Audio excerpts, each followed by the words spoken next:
Salam dəyərli müəllimlər, hər vaxtınız xeyirli olsun. Mən Əliyava Sevinç. Bugün mən sizə 5-ci sinif texnologiya kitabından hazırladığım sualların izahlarını təqdim edəcəm. Suallara keçid etməzdən öncə nəzərinizə çatdırmaq istəyirəm ki, dərslərimizdən yararlanmaq üçün 055 546 78 18 və yaxud da 055 751 71 73 nömrələrlə əlaqə saxlaya bilərsiniz. İndi isə gəlin suallarımızın izahına başlayaq. Birinci sualımızda deyir ki, qayğanağı neçə dəqiqə bişirirlər? Müəllimlər, qayğanağın öz hazırlanma texnologiyası var. Biz ilk öncə adam başı hesabı ilə biz bunu hesablamalıyıq. Deməli, adam başına 2 yumurta götürürük, axar suyun altında onu fırça ilə yaxşıca yuyuruq. Mikrobların yeməyə düşməməsi üçün, qarşısını almaq üçün.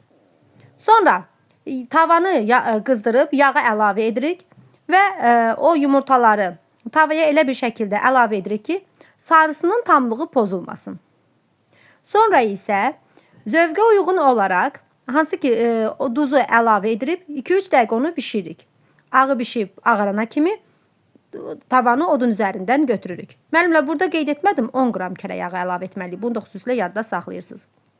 Deməli müəllimlər, qayğanağı neçə dəqiqə bişirdik? Əlbəttə ki 2-3 dəqiqə bişirirdik. İkinci sualımız, adam başına qayğanağı hazırlamaq üçün neçə qram kərə yağı istifadə edirdik? İndi bundan öncə sizə qeyd etmişdim ki, adam başına qayğanağı hazırlamaq üçün 10 qram kərə yağı istifadə edirdik. Amma yumurtamız isə 2 yumurtaydı. Üçüncü sualımız, kanapenin hazırlanması üçün neçə santimetr qalınlıqda çörək dilimləri istifadə edirlər? Kanapeni hazırlamaq üçün biz boya çörəkdən istifadə edirik. Onların da qalınlığı 0,5 santıdan 1 santiyə qədər olmalıdır. Biz onları müxtəlif fiqurlar şəklində doğrayırdıq. Doğranmış çörəkləri kərə yağında qızardırdıq. Dilimin birinin üzərinə siyənək balığı, pendir, paştet və s. kimi ərzaqlar qoyurduq. Boya çörəkdən hazırlanır, qəlyanaltı da adlandırılırdı. Dördüncü sualımız, şurubu vurduqdan sonra başlığında olan çıxıntıları nə ilə təmizləyirlər? Əlbəttə ki, şurubu vurduqdan sonra başlığında olan çıxıntıları biz sumbata kağızı və yaxud da yeyə ilə təmizləyirik. Yonucu alətlər hansı hissələrdən ibarətdir? Əlbəttə ki, yonucu alətlər metal və taxta qəlibdən, paz, bıçaq və dəstək hissələrdən ibarətdir. Parlaqlama nədir? Müəllimlər, parlaqlama əşyanın səthini sürtüb ona parlaq görünüş vermək deməkdir. 7-ci sualımız, oduncaq yonqarlı piltələr neçə milli qalınlıqda istehsal edilir? Əlbəttə ki, oduncaq yonqarlı piltələr 10-26 mm qalınlıqda istehsal edilir. 8-ci sualımız, marşrut xəritəsində nələr göstərilir? Müəllimlər, marşrut xəritəsində əməliyyatın yalnız icra ardıcıllığı. Bilirik ki, marşrut xəritəsində əsas texnoloji sənəti hesab olunurdu. Biz əsas iş sənəti idi, hesab olunurdu bu iş sənəti. Biz orada nə edirdik? Yalnız icra ardıcılığını, yerinə yetirmə ardıcılığını göstərirdik. 9-cu sualımız, xarat vertisakı hansı hissələrdən ibarətdir? Müəllimlər, oduncağın əl yalamalı üçün iş yeri bilirdik ki, xarat vertisakı idi. Xarat vertisakı emal edilən əşyalar üçün tərtibatlar olan, çox vaxtda mexanikləşdirilmiş alətlərlə təchiz edilmiş bir məkandır. İş məsası hesab olunurdu. Mizin üst taxtası, yəni qabaqdan, bir də vertisak altından ibarət idi. Mizin üst taxtasında biz o emal ediləcək pəstahları bərkitmək üçün xüsusi bir qurğu var idi.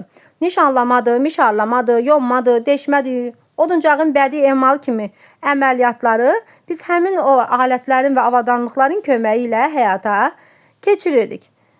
Deməli, mizin üst taxtası 4 yuva, paz, nov, dayaq, arxa sıxıcı və ön sıxıcı hissələrdən ibarətdir. Vertisak altısı isə arxa ayaqlar və qabaq ayaqlar, həmin o ayaqları birləşdirmək üçün birləşdiricilər və o birləşdiriciləri ayaqlara bağlamaq üçün isə deməli pazdan istifadə eləyirdik. Pazlar harada olurdu müəllimlər? Göstərilmişdi arxa ayaqların yanları hissəsində bizə qeyd olunmuşdu. Digər sualımız bərk və ağır metaldır. Müəllimlər, biz metallar haqqında bundan öncə sizlərlə öyrənmişik ki, metallar 2 qrupa bölünürdü. Əlvan metallar və qara metallar. Bunlardan da ən çox yayılanları əlbəttə ki, qara metallar 94% daha çox yayılmışdı. Qara metallara dəmir və onun ərintiləri, dəmir, polad, çuqun, manqan aid edilirdi. Yerdə qalan digər metallar isə əlvan metallar qrupuna aid edilirdi müəllimlər.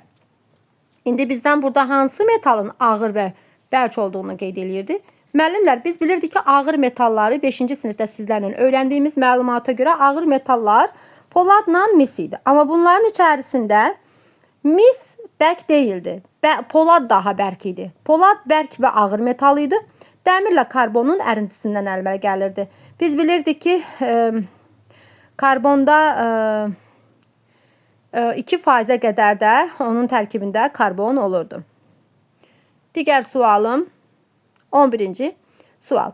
Sadə elektrik dövrəsi nələrdən ibarətdir? Bilirik ki, sadə elektrik dövrəsi cəryan mənbəyi, yəni bateriya, közərmə lampası, açar və naqildən ibarətdir. Digər sualımız 12-ci sual. Tikişi üçün emal payının miqdarı nədən asılıdır? Müəllimlər, biz tikişlər üçün emal payları götürürdük mütləq şəkildə. Burada emal payları da tikişin təyinatından, növündən və məmulatın emal edilən kəsiyin süzüyündən asılı idi. 13-cü sualımız. Məmulatın əl tikişləri zamanı göz məsafəsi nə qədər olmalıdır? Əlbəttə ki, 30 sm olmalıdır. 14-cü sualımız. Nəm istemal zamanı göz məsafəsi nə qədər olmalıdır? Nəm istemal zamanı göz məsafəsi 30-35 sm olmalıdır. Tikiş maşinində iş zamanı göz məsafəsi nə qədər olmalıdır? 30-40 sm olmalıdır. Azərbaycanda hansı stansiya yoxdur? Əlbəttə ki, Azərbaycanda atom elektrik stansiyası müəllimlər yoxdur. Sağanaqların hansı növləri var? 17-ci sualımız. Bilirik ki, sağanaqların 4 növü var idi. Dairəvi, künclü, prizma şəkilli və fiqurlu. Deməli, 4 növü də sizinlə qeyd etdik. Digər sualım olacaq sizlərlə 18-ci sualımız. Burada sualımız nədən ibarətdir? Məftillərin düzəldilməsindən, hansı ki, qalın məftilin nə ilə düzəldirlər qeyd edib. Müəllimlər, bilirdik ki, qalın məftil və nazik məftil var idi. Biz öncə qalın məftilin nə ilə düzəldilməsini soruşur. Qalın məftil düzəltmə lövhəsinin üzərində çəkiclə, döyəcləməklə, yağsağız kəlbətinlə, sıxılmaqla düzəldilirdi. 19-cu sualımız. Məftilin düzəldilməsi nəyin üzərində həyata keçirilir? Əlbəttə ki, məftilin düzəldilməsini biz düzəltmə lövhəsinin üzərində həyata keçirdirdik. 20-ci sualımız. Büdcə hansı dildə tərcümə olub? Büdcə ingilis dilində tərcümədə pul çantası deməkdir müəllimlər. 21-ci sualımız. Vəsaitlər ailə təsərrüfatının nələri hesab edilir? Əlbəttə ki, vəsaitlər ailə təsərrüfatının dəyərləri, ehtiyatları və imkanları hesab edilir. 22-ci sualımız. Vəsaitlərin hansı növləri var? Vəsaitlərin 4 növü var idi müəllimlər. Dedik ki, vəsaitlər ailə təsərrüfatının dəyərləri, ehtiyatları və imkanları hesab olunurdu. Bəs vəsaitlər necə qrupa bölünürdü? 4 qrupa bölünürdü. Əmək, maliyyə, maddi və energetik idi. Əmək nə idi? Ailə üzvlərinin işi, əməyi, yəni imkan və bacarıqlarının olması idi. Maliyyə pulu gəlir idi. Maddi əmlak idi, ailə təsərrüfatının elementləri idi, ərzaq idi, metal idi, şüşə idi, plastik kütlə idi, parçanın alınması idi. Energetik isə istilik, enerji, yanacaqların mənbələrinin sərf edilməsi idi. Reismus 23-cü sualımızda deyir ki, reismus nə üçün istifadə olunur? Reismus müəllimlər pəstahın təbəqələrini, yəni səthlərini emal edən zaman paralel xətlərin çəkilməsi üçün istifadə olunur. 24-cü sualımız. Reismus hansı hissələrdən ibarətdir? Əlbəttə ki, reismus 5 hissədən ibarətdir. Qəlib, meydança, kiçik mismar, paz və tircik hissələrdən ibarətdir. 25-ci sualımız. Tikiş məmulatları detallarını biçmək üçün nədən istifadə edirlər? Müəllimlər, biçmək üçün dərzi qaçısından istifadə edirlər. 26-cı sualımız. Tikiş üçün emal payını nə qədər götürürlər? Əlbəttə ki, 10 milli götürürlər. Nəm istemal əməliyyatı neçə cür aparılır? 27-ci sualımızda bizə ünvanlanır ki, nəm istemal əməliyyatı neçə cür aparılır? Bilirik ki, nəm istemal əməliyyatı 2 cür aparılırdı. Aralıq və yekun. Aralıq nəm istemal əməliyyatı biçimdən əvvəl aparılırdı. Bir də hər əməliyyatın aralığında aparılırdı. Yəni, hər əməliyyat bitdikcə biz onu aparırdıq. Yekun nəm istemal əməliyyatını isə hazır, bizim artıq bizə əlimizdə olan hazır məmulatın üzərində o işi yerinə yetirirdik. Digər sualımız olacaq. 28-ci sualımız. Parçanın biçilmə ardıcıllığı necə həyata keçirdirlər? Müəllimlər, parçanın biçilmə ardıcıllığı var ki, biz bu ardıcıllığı düzgün qaydada, ardıcıl şəkildə, mütləq şəkildə yerinə yetirməliyik, bilməliyik ki, bu ardıcıllıqlar necə aparılır? İlk öncə o ardıcıllığı bilmək lazımdır. Bunun üçün də biz ardıcıllığı ilk öncə başlayacağıq. Deməli, parçanın biçilmə ardıcıllığı necədir? İlk öncə buğa verməkdir. Nə edirdik? Sonra kəsikləri düzəldirdik. Əyriliyi aradan qaldırırdıq. kənarları kəsirdik, qüsurları aşkar eləyirdik. Parçanı o stolun üzərinə sərirdik, iş masasının üzərinə. Ülgünü yerləşdirib, təbaşirlə onu nişanlayıb, emal paylarını götürdükdən sonra onu biçirdik. Deməli, parçanın biçilmə ardıcıllığı bu şəkildə həyata keçirilir. 29-cu sualımız, üzr istəyirəm, paralel hörməni necə həyata keçirdirlər? Bilirik ki, muncuq hörmə texnikaları var. Bunlardan biri də paralel hörmədir. Paralel hörmənin həyata keçirmə ardıcılığı belədir ki, biz 2 dənə sapla, yəni daha doğrusu bir dənə sapla, o bir dənə məftildir və yaxud da tilobibdir. Biz onun 2 ucu ilə işləyirdik. Deməli, bir sırayla bir muncuğun bir ucundan, bir sapın bir ucundan növbə ilə muncuq dənələrini düzəndən sonra o sapın digər ikinci ucuna isə qarşı olmaqla, ona qarşı istiqamətdə digər muncuqları keçirdirdik. Bu şəkildə paralel hörməni həyata keçirdik. Yəni o muncuqlar bir-birinə paralel şəkildə dayanırdı. Tir nədir müəllimlər? Biz sizinlə tir haqqında getmişik. Mişar materialları haqqında öyrənəndə tir haqqında məlumatımız var idi. Tir nə idi? Tir hansı ki eni və qalınlığı 100 millidən çox olan mişar materialı idi. Yəni tirin eni də 100-dən çox olacaq, qalınlığı da 100-dən çox olacaq. Ağacın özəyindən hazırlanırdı. Tiri 2 tərəfdən mişarlayanda 2 haşiyəli tir alırdıq. 4 tərəfdən mişarlayanda isə 4 haşiyəli tir alırdıq. Hansı ki burada 2 haşiyəli tir də var, 4 haşiyəli tir var. Dedik ki 4 haşiyəli tirin özünün də elementləri var. Deməli 4 haşiyəli tirin elementləri təbəqə, en kəsi, yəni təpəsi, bir də tili var idi. 2 haşiyəli tirin isə müəllimlər yenə təbəqəsi, yəni layı var idi. En kəsi təpəsi var idi, bir də tili var idi. 31-ci sualımız, tilləri oval taxtanın hansı elementləri var? Biz bilirik ki, tilləri oval taxtanın yenə eyni ilə təbəqəsi layı var, en kəsi təpəsi var, bir də tili var. 32-ci sualımız, mişar materialları hansı elementləri var? Mişar materiallarının elementləri təbəqə lay, kənar, til və en kəsik təpədir. Təbəqə lay onun enli səthidir, kənar ensiz səthidir, en kəsik təpəsi təpəsinin kəsik səthidir, til isə səthlərinin kəsişmə xətti hesab olunur. Digər sualımız, 32-ci sualımız, 33-cü sualımız. Pərçimlər başlıqlarının formasına görə neçə cür olurlar? Biz metalları keçən zaman pərçim birləşmələri haqqında sizinlə məlumatlı olmuşduq ki, pərçimdən nə üçün istifadə edirlər? Ümumiyyətlə, pərçimlər nədən ibarət idi? Pərçimlər özləri başlıqdan və mildən ibarət olan bərkidici bir detal hesab olunurdu. Yumuşaq poladdan, misdən, alüminiumdan və latundan hazırlayırdılar. Başlıqlarının formasına görə də 4 cür olurdular. Yarım girdə, yastı, gizli, yarım gizli və bu şəkildə başlıqlı olurdular. Digərimiz şuruplar başlıqlarının formasına görə neçə cür olurlardı 34-cü sualımızda. Şuruplar da başlığının formasına görə 3 cür olurdular. Yarım dairəvi gizli və yarım gizli.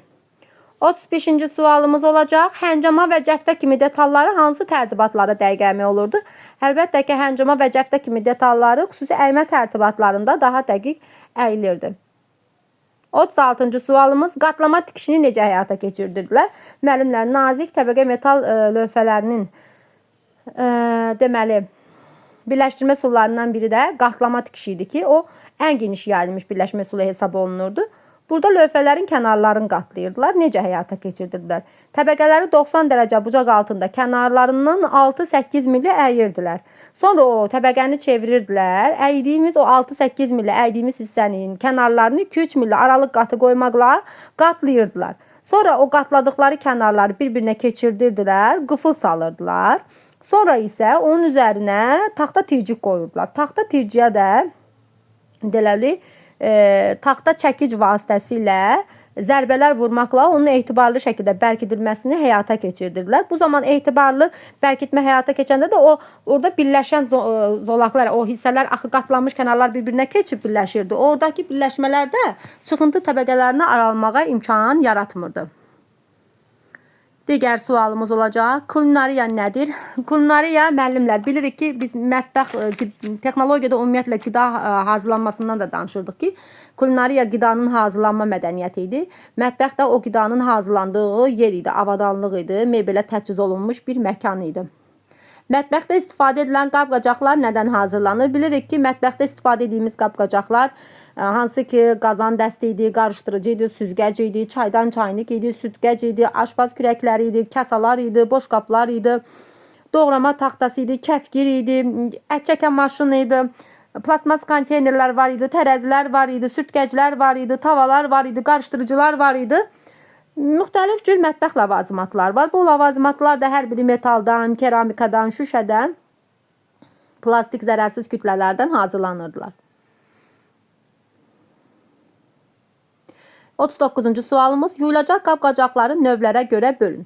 Bilirik ki, yuyulacaq qab-qacaqları adətən növə görə bölürlər. İlk öncə çay dəstlərini, sonra yemək dəstlərini, ən sonda isə yemək alətlərini yumaq lazımdır. Yumazdan öncə də mütləq şəkildə onları qida qalıqlarından təmizləmək lazımdır. Burada istifadə etdiyimiz qab-qacaqlar südlü və yumurtalı ola bilər ki, südlü və yumurtalı qabları isə əvvəlcə soyuq suda, sonra isə isti suda yumaq lazımdır. Yuduğumuz qab-qacağın da suyu süzülməsi üçün xüsusi quruducu şkaflara yerləşdirirdilər və yaxud da təmiz mətbəx dəstələri ilə o dəsmaldan onu silirdilər.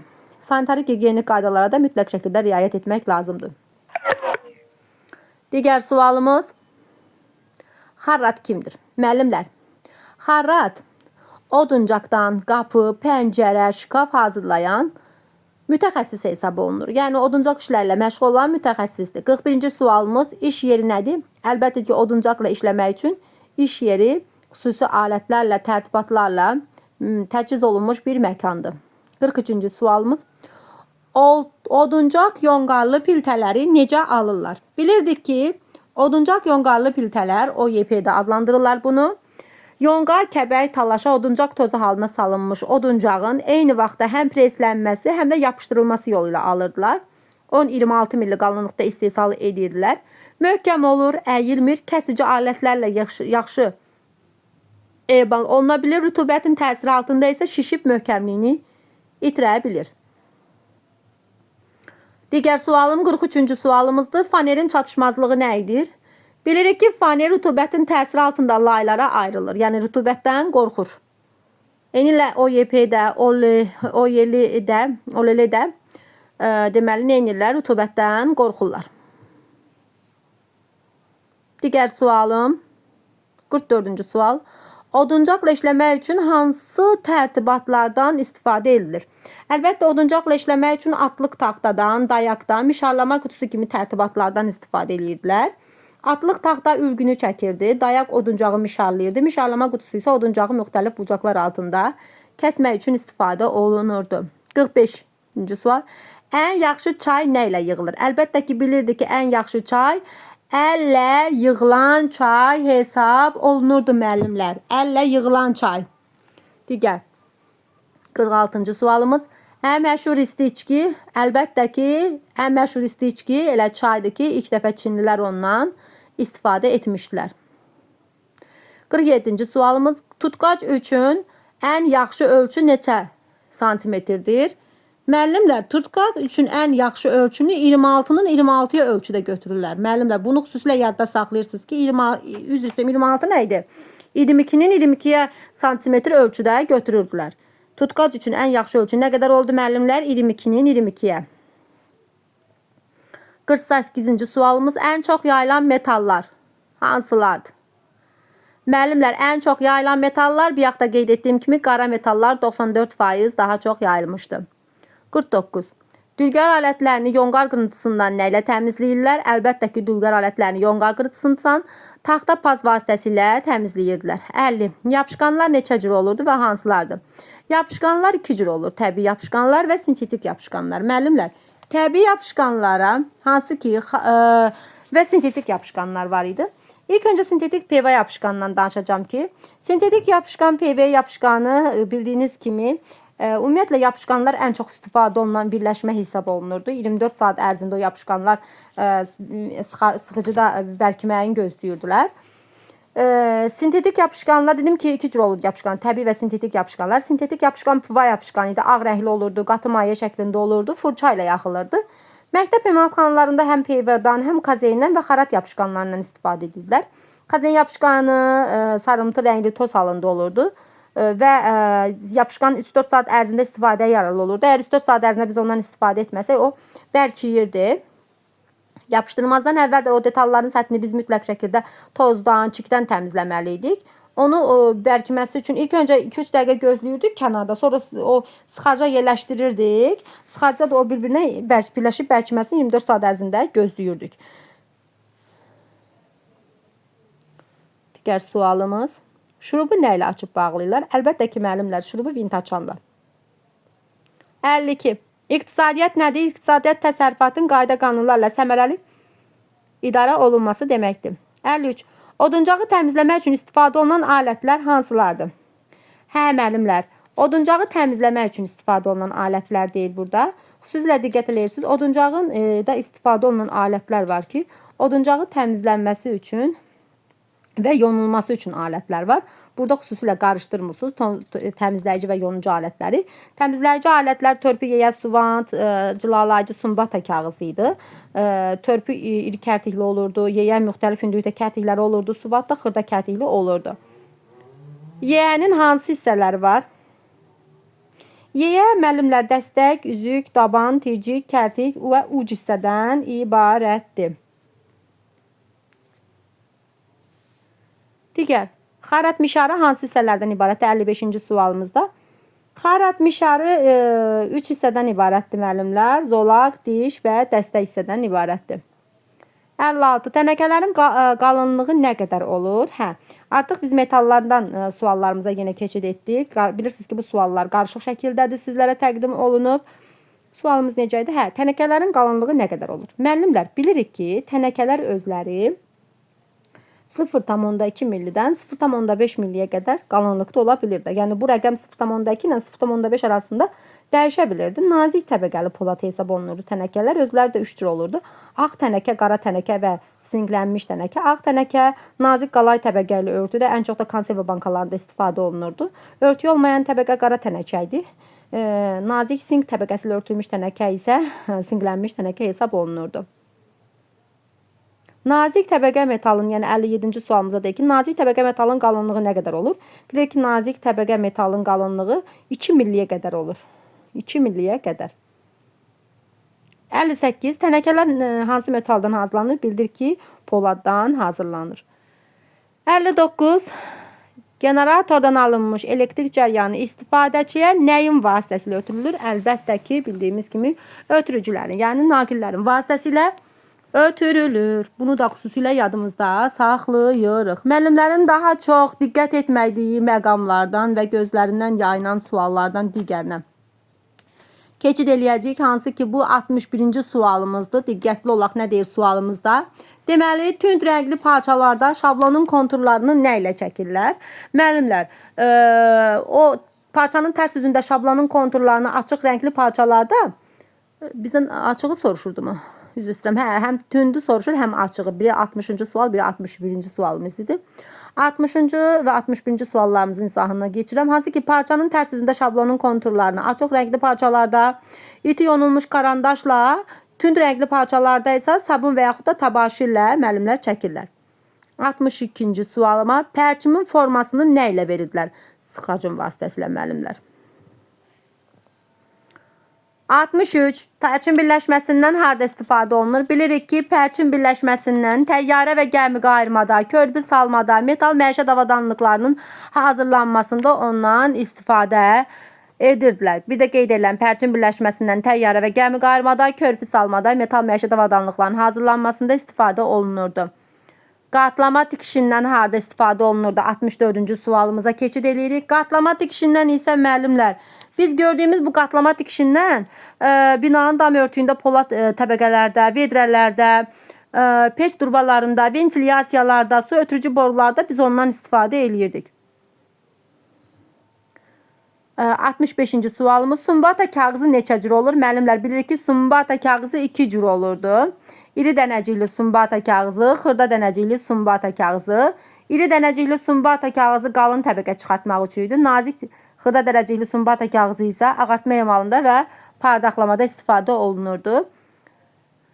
Digər sualım olacaq. 66-cı sualımız. Parıldatma, hamarlamaq işini nə ilə yerinə yetirir? Əlbəttə ki, biz bilirdik ki, parlaq görünüş vermək üçün parlaqlamadır, hamarlamaqdır. Bunlar hamısı sumbata kağızı vasitəsilə həyata keçirilir.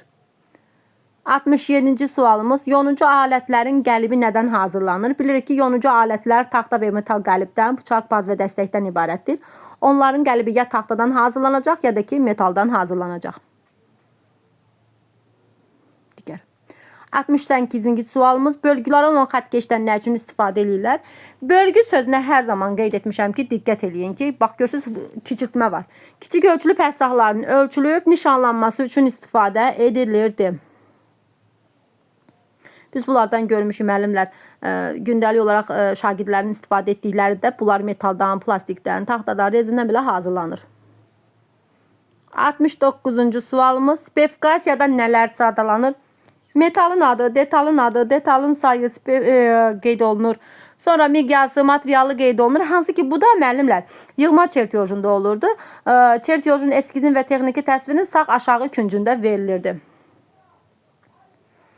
Pərgar hansı hissələrdən ibarətdir? Bilirdik ki, pərgar deməli deşik yerlərini, çevrə və göğslərini nişanlamaq üçün idi. Başlıq, qrifel, qollar və iynə hissədən ibarətdir. 71-ci sualımıza keçirik. Ailə büdcəsi nədir müəllimlər? Ailə büdcəsi ailənin gəlir və xərclərinin müəyyən zaman kəsiyi üzrə paylanması deməkdir. Deməli müəllimlər, ailə büdcəsi nə oldu? Ailənin gəlir və xərclərinin müəyyən zaman kəsikləri üzrə paylanması hesab olunur. Büdcə 72-ci sualımıza da ki, büdcə nə zaman kəsirli olar? Büdcə o zaman kəsirli olacaq ki, xərcimiz gəlirimizi üstələyəcək. Yəni büdcədə o zaman kəsirli olacaq. Büdcə kəsiri desə, o büdcədə planlaşdırılmış xərclərlə pul vəsaitinin çatışmayan hissəsi hesab olunur. 73-cü sualımız. Faneri necə alırlar? Biz müəllimlər faneri almaq üçün 3 və daha artıq olan şipon təbəqələrini, soyulmuş şiponları hətta üst-üstə perpendikulyar şəkildə onun qonşu təbəqələrini yapışdırmaqla əldə edirdik. Konstruktiv oduncaq materialı idi elə bu faner. Oduncaqdan möhkəmdir, çatlamır, yaxşı əyilir, asan emal olunur. Ev tikintisində, mebel sənayesində, maşın qayırmada istifadə olunur. Rütubətdən laylara ayrılır. Çünki rütubətdən qorxurdu. Digər sualımıza baxağın. 74-cü sualımız. İri kərtikləri olan tablandırılmış metal tercikdir. Müəllimlər, bu törpüydür. İri kərtikli, yəni iri dişləri var. Müxtəlif əyri xətli səthləri, çıxıntıları emal etmək üçün, emal payını çıxartmaq üçün ondan istifadə edir. Hətta kobud təmizləmədə də istifadə olunurdu törpüdən.